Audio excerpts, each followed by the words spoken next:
Moi j'étais chauffeur poids lourd, puis au final, je me suis retrouvé avec un flingue entre les mains. J'avais jamais même tiré avec une arme, j'avais jamais eu une arme entre les mains. La première fois, ça a été avec une AK-47 dans le désert syrien, quoi. L'homme que vous allez entendre s'est engagé il y a à peu près 10 ans avec les Kurdes pour combattre Daesh. Puis il s'est porté volontaire dans les forces ukrainiennes, dans la guerre contre la Russie. J'ai un très beau CV en Ukraine. À la fin, j'étais dans les forces spéciales. J'ai acquis plusieurs spécialités. Dans mon dernier contrat, j'étais sniper. Alors je préfère tout de suite vous prévenir, certains de ces propos peuvent choquer. Moi, je combat pour la liberté, c'est vraiment ça. C'est le genre de truc que je peux presque pas m'en empêcher d'aller essayer d'aider les gens, quoi.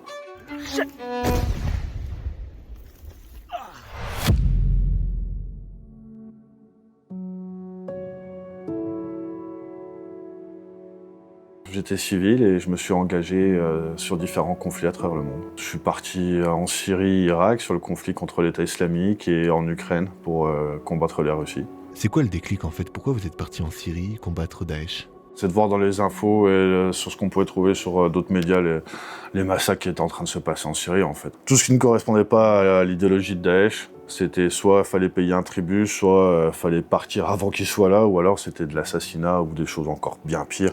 Je me suis dit, moi aussi je peux jouer un rôle c'est de l'histoire en fait qui est en train de se passer, j'ai un rôle dans cette histoire-là. En partant, je savais pas du tout, je pensais même pas forcément prendre les armes. Vous vous souvenez de la première fois où vous avez tiré avec une arme à feu? Alors déjà dans le camp en Irak, on nous avait donné une AK-47 mais sans percuteur pour nous entraîner à monter et démonter. Moi dès que je pouvais l'avoir entre les mains, je m'entraînais parce que je savais que je partais de loin. Il y avait d'autres volontaires qui étaient des anciens militaires pour la plupart. Et du coup je me suis dit, je pars de loin, il faut que je m'entraîne beaucoup plus. Après ils m'ont mis un fusil mitrailleur entre les mains qui est une arme qui est plus longue, plus lourde. Et là, même pour eux ça a été une évidence. Mais toi, tu seras opérateur fusil mitrailleur. Big CG, comme on appelle en kurde. Concrètement, vous faisiez quoi en Syrie à ce moment-là? Moi j'étais soldat dans l'infanterie, donc des assauts, des défenses, de l'attente, beaucoup d'attente aussi. Ça c'est quelque chose qu'on se rend pas compte, mais des fois on peut rester 3, 4, 5 mois sans absolument rien faire. Après sinon beaucoup d'assauts. Au début c'était beaucoup des petits villages à récupérer, et après on est passé sur des plus grandes villes comme Minbij, qui a été la première grande ville qu'on a récupérée, qui a été très très dure à récupérer. Alors vous allez dans plusieurs villages et villes. À cette époque, à quoi elle ressemblait la vie sous l'État islamique? Ça change pas grand-chose. Les seuls c'est qu'il y a des signes de propagande de l'État islamique partout. On peut avoir des grands murs peints avec le drapeau de l'État islamique. On a même retrouvé des bodys de bébés avec le drapeau de Daesh dessus, quoi. Après, on a retrouvé des gens qui étaient cloîtrés à droite à gauche. Il y a eu un village comme ça qu'on avait récupéré où tous les civils qui s'enfuyaient, ils se faisaient laminer par des mecs de Daesh, ils se faisaient fusiller par des mecs de Daesh. À ce moment-là, vous combattez directement les soldats de l'État islamique. Ouais, ceux qui mettent des ceintures suicides, quoi. En termes d'infanterie, il y en a eu quand même pas mal. Ils utilisaient même des vagues. Quand ils n'arrivaient pas à nous avoir, il y avait 5-6 mètres qui venaient, qui se faisaient sauter d'affilée. Et le pire après, c'est les véhicules suicides. Où là, les plus gros véhicules, c'est genre 15 tonnes d'explosifs à l'intérieur. Et tout ce qui est à 100-150 mètres à la ronde, c'est mort. Et on peut être blessé jusqu'à 300 mètres. C'est des explosions qui sont vraiment dures c'est des gros chocs. Pourquoi finalement vous battez dans un pays qui n'est même pas le vôtre et qui est à des milliers de kilomètres de chez vous? J'ai toujours cette photo, et c'est une gamine quand on a récupéré un village. À ce moment-là, on avait récupéré plus de territoire qu'on avait de soldats pour l'occuper, donc on bougeait beaucoup, et à un moment, on a dû partir de ce village pour aller à un autre. Quand on est revenu, tout le monde était mort dans le village. Ils avaient pris tous les corps, décapités, ils avaient tout aligné dans la rue principale. Et je revois une petite fille, j'ai encore la photo, c'est une vidéo GoPro, mais j'ai pris la photo.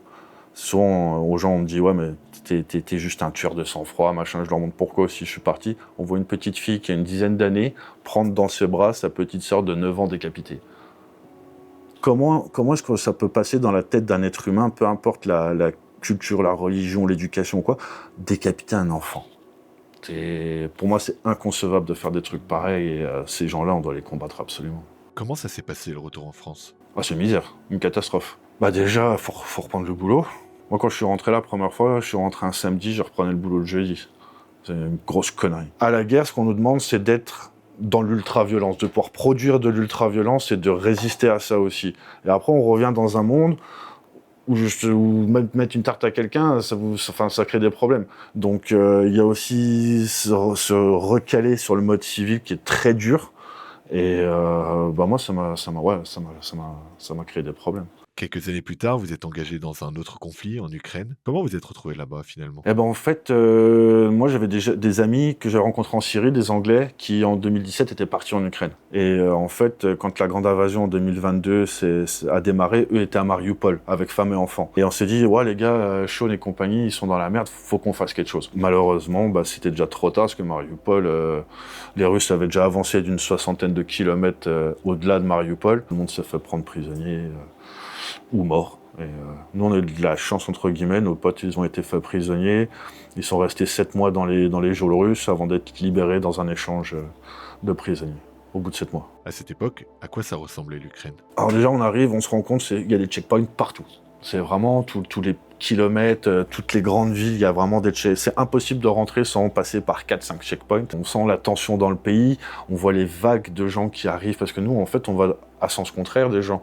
Et c'est beaucoup de gens qui veulent partir d'Ukraine. Nous, on rentre et en fait, on voit du monde, mais partout qui essaye de partir. Nous, on avait déjà dans notre groupe, il y avait un mec qui avait fait déjà partie de l'armée ukrainienne, donc il avait déjà contacté son ancien commandant. On a été directement à la base. Ils nous ont fourni du matériel comme des nouveaux militaires. On a eu armes, munitions, grenades, uniformes, bottes, la totale, tenue d'hiver et tout. Ils nous ont mis dans un minibus et let's go. C'était à Odessa, donc il faut 2 heures de route pour aller à Mykolaiv. On était sur la ligne de front. Russian drone flying up there. Shit! I'm good. Vous faisiez partie de quelle unité? Donc nous, on était avec le 131e de reconnaissance séparée. Donc logiquement, c'est un bataillon qui vient en support des autres bataillons, des bataillons d'assaut ou d'infanterie en tout cas. Et nous, ce qu'on fait, c'est on va déblayer le terrain avant eux, ou en tout cas leur dire par quelle voie il faut passer. Et on fait de la reconnaissance, donc on va essayer de trouver l'ennemi sans se faire repérer, ramener l'information, et là, l'infanterie va venir en masse pour faire ce qu'il y a à faire, ou l'artillerie va tirer, enfin voilà. On va pour récupérer de l'information et sans se faire repérer. C'était quoi votre rôle là-dedans? Alors au début, je tirais au missile Javelin. Je savais pas comment on tirait avant l'Ukraine, et YouTube. 3 jours à regarder les commandes, à voir comment ça se passait. J'ai trouvé le manuel d'utilisation des Marines américains sur Internet, et je l'ai bouquiné. Et en fait, le missile Javelin, c'est un ordinateur avec des joysticks, un écran, enfin, ça fait comme des lunettes, et puis on regarde dedans, ça fait un écran. Et le missile vient s'accrocher dessus. Comme dit souvent à la guerre, la plus belle qualité, c'est le bon sens. Alors vous étiez en première ligne, comment s'est comporté le peuple ukrainien là-bas? J'ai plein de vidéos où on voit les gens, ils nous accueillent à bras ouverts, femmes, enfants, souvent. Il n'y a pas beaucoup d'hommes qui restent. Et on a accueilli, comme des héros. Hein. Donc on se dit, les gens, ils ont vraiment souffert. Et on était là, ils nous offraient tout ce qu'ils avaient. Ils nous ont offert des maisons. Ils étaient là, on rentrait, on était crevés, on caillait et tout. Ils nous ont fait chauffer les baraques. Ils avaient plein de préparations à manger, tout ça. Vraiment super. Parmi tout ça, est-ce qu'il y a un moment qui vous a particulièrement marqué? Vovchansk. C'est dans le nord de l'Ukraine, au-dessus de Kharkiv. On est appelé en renfort, parce que les Russes sont en train de faire une percée immense. On est appelé en renfort. Et à ce moment-là, moi, j'étais dans des troupes d'assaut, plus de la reconnaissance. Là, on allait tout le temps au carton. Et ça a été la mission que j'ai eue. En plus, c'était sur la fin, et plus j'avançais, plus c'était dur avec toutes les pertes, la fatigue et tout. Et là, on a été... on s'est pas pris une pétée. On a tenu notre position, mais en fait, on était à 60 contre 1000. Et à la fin, on est ressorti, on était que 24.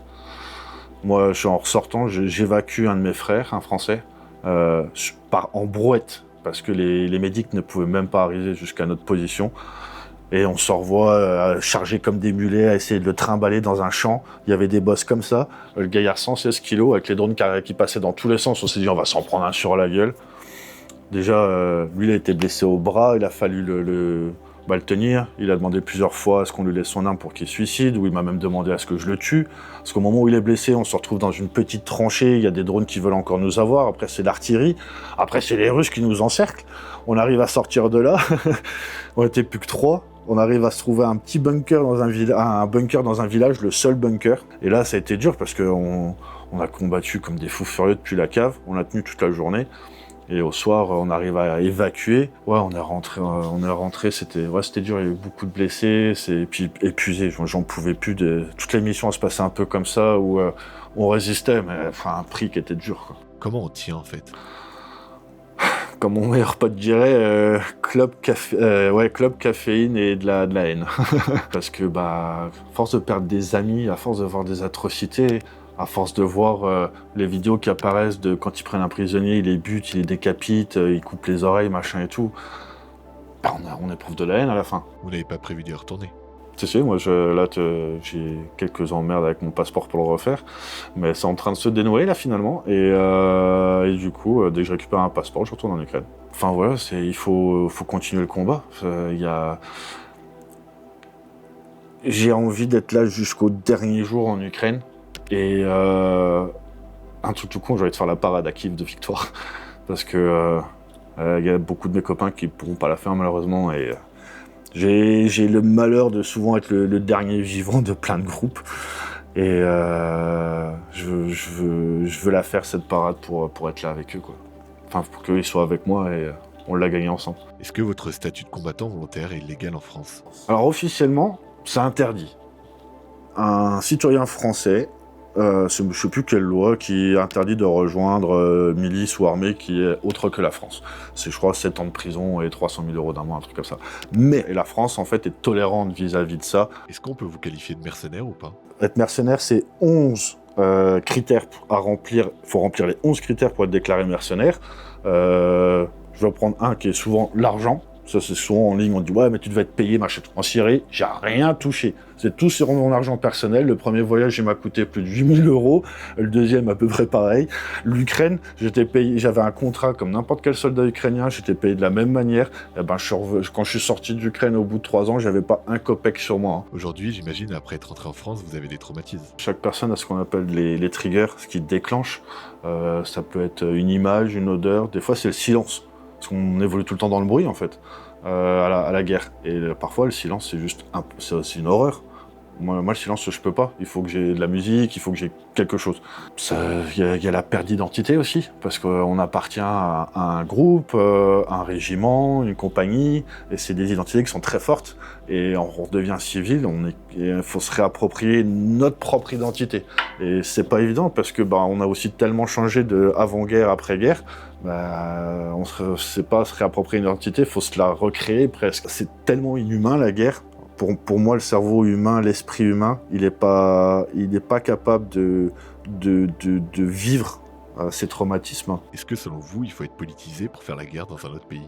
La Syrie, c'était très extrême gauche, et l'Ukraine, c'était très extrême droite. Dans les médias, en tout cas, ce qui était raconté. Je me suis jamais politisé. Après, la Syrie, ça a été une découverte politique où, en fait, ce que moi, je trouvais inadmissible, en fait, en mettant du vocabulaire dessus, c'était plutôt à gauche. Mais maintenant, la politique, je veux plus rien à voir avec ça, parce que c'est malsain. Déjà, dans ce que je fais, je préfère rester apolitique, parce que, justement, pour qu'on évite de dire « Ouais, c'est un néo-nazi, ouais, c'est ci, c'est ça ». Non, politique... Déjà, comment elle est construite actuellement, la politique, elle me convient pas du tout. Et je suis là pour les gens. Zelensky en Ukraine, je m'en cogne. Je m'en fous complet. Je suis là pour les Ukrainiens. Pourquoi finalement ça a du sens d'avoir fait tout ça pour vous? Je menais une vie classique, quoi. Boulot, chérie, je gagnais bien ma vie et tout, mais il y avait un sentiment de vide, en fait. C'était pas... J'ai essayé de coller à l'image de ce que la société française attend d'une personne, et moi ça me convient pas, en fait. C'est pas comme si j'avais pas le choix de partir, mais presque. De voir autant de souffrance et aussi peu de réaction. Je sais pas, la France, les États-Unis, l'Europe, on est toujours là à faire les malins, ouais, l'armée et tout, on claque les milliards, machin et tout, mais dès qu'il y a vraiment une catastrophe, on s'en bat les couilles, quoi. Non. C'est... Demain, la Chine à la taille Taïwan, je serais dans les parages, hein. Je trouverai un moyen. Mais voilà, c'est le genre de truc que je peux presque pas m'en empêcher d'aller essayer d'aider les gens, quoi. Voilà, j'espère que cette vidéo vous a plu. N'hésitez pas à liker et à nous dire en commentaire qu'est-ce que vous en avez pensé. En attendant, je vous dis à bientôt pour un nouveau portrait.